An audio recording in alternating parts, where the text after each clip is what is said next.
Number one, if you're working on a swing change, you don't need to go to the golf course to work on a swing change. Swing changes are all about repetition. You can create repetition at home while you're waiting for the tube or the bus, in the office, or just in the kitchen, generally being annoying at home. And it's all about making that pattern, that same swing pattern, to build up some muscle memory, but actually also to understand what parts of the body are doing what at any given time of the golf swing. The more you can do that, the more repetition you build up, and then when we go to the golf course, we're ready, we've kind of started to ingrain a swing.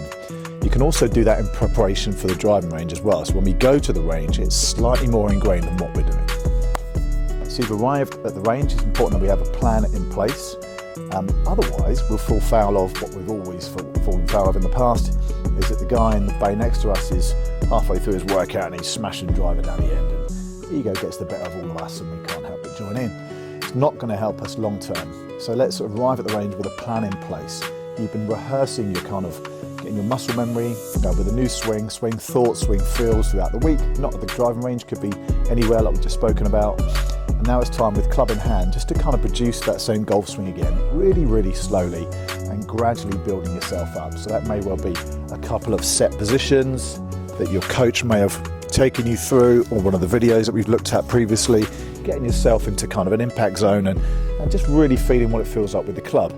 Then you can start to hit a few shots, start with a short iron and gradually work your way for a few weeks just into that pattern, starting to build that feel until you can really then start to adopt what that golf swing is going to be. Number three is distances. Do you know your distances?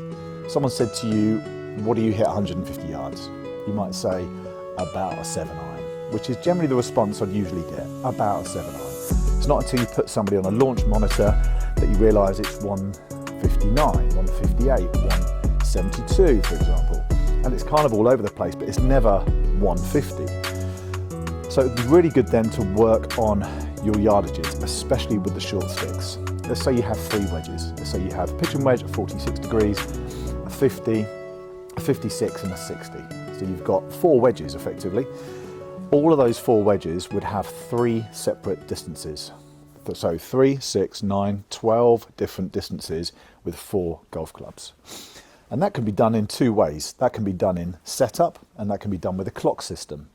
So the clock system would be full swing, gives you, say for the 60 degree, 80 yards. Let's get your 10 o'clock position. We start playing 10 o'clock is 62 yards. And we go down to a 9 o'clock and that gives us, say, 50 yards. We do that with all of the wedges. If you don't like the clock system, you can change the way you do it with the setup of the feet. Because if you actually look how narrow the feet get, you start with a club head width apart. It actually restricts the amount your shoulders can turn. So there you go, there's my 9 o'clock. And that's just restricted because of setup.